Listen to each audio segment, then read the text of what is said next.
गरम चक्लेट छोरी चाहिँ खुवाउने दिन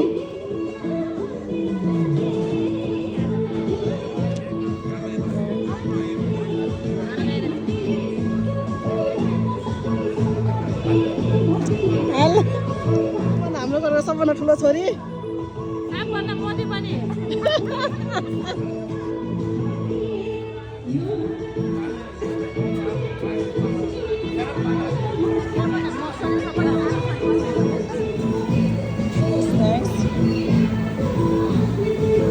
के यो बोगोको माछा हो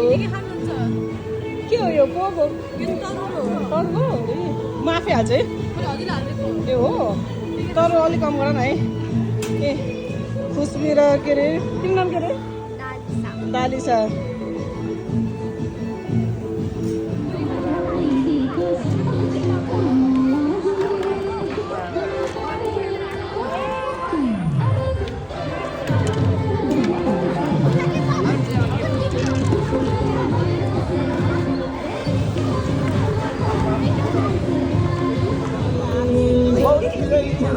के तोहर हाल त दाजु हेर्दाखेरि नि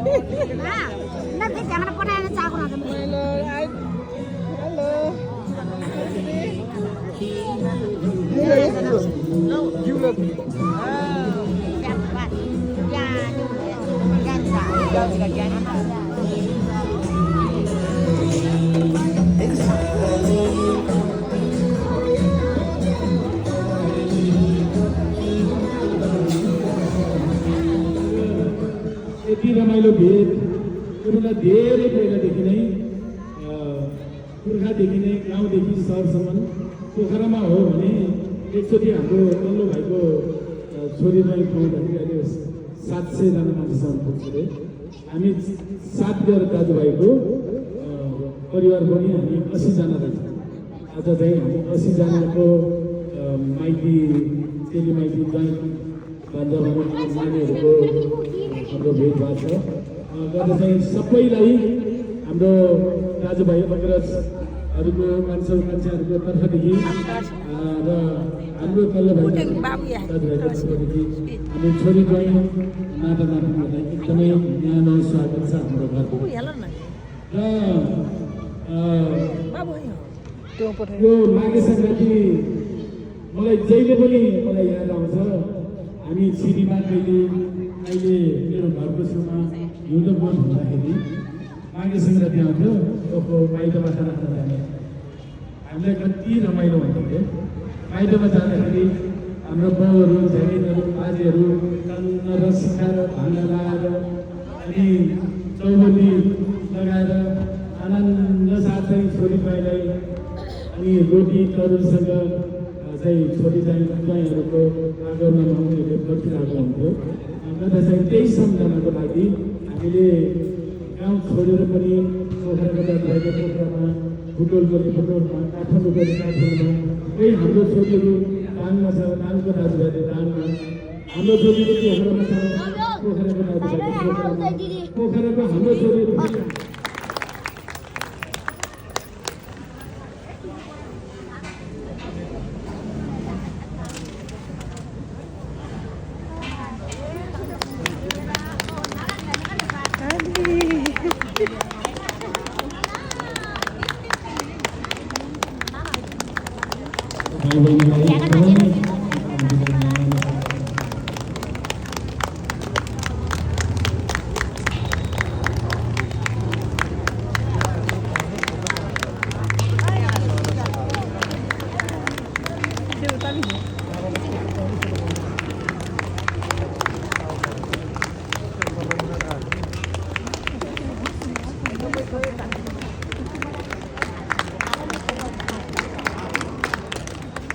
मेरो बुहारी हाम्रो बुहारीको फिल्म बनायो भने एउटा फेरि एकदमै हल भने कहिले मेरो बुहारीले चाहिँ हाम्रो सानो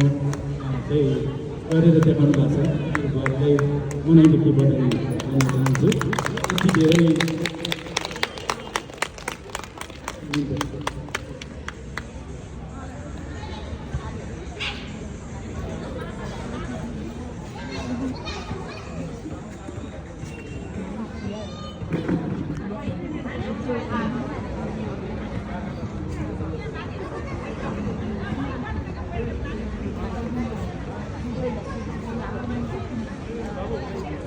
Nay vậy.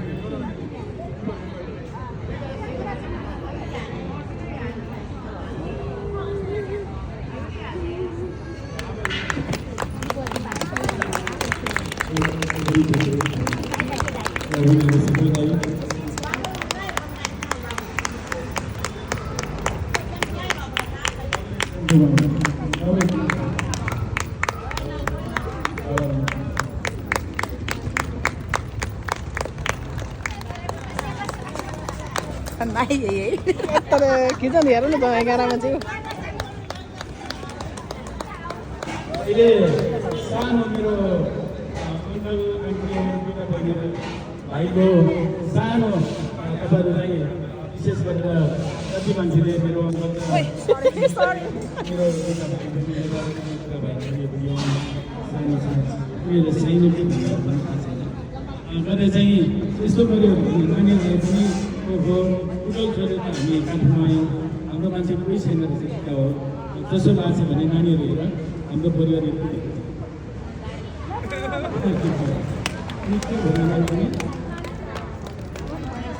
र चाहिँ हाम्रो अङ्कल चाहिँ मलबदानको हाम्रो सबभन्दा पहिला चाहिँ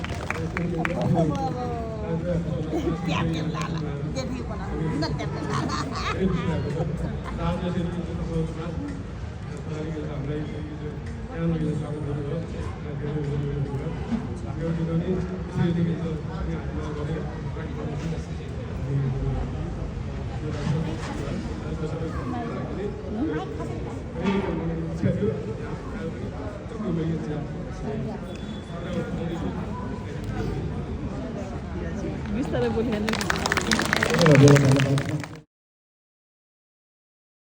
चाहिँ खाजा खानुभयो र खाना खाएर तपाईँहरू चाहिँ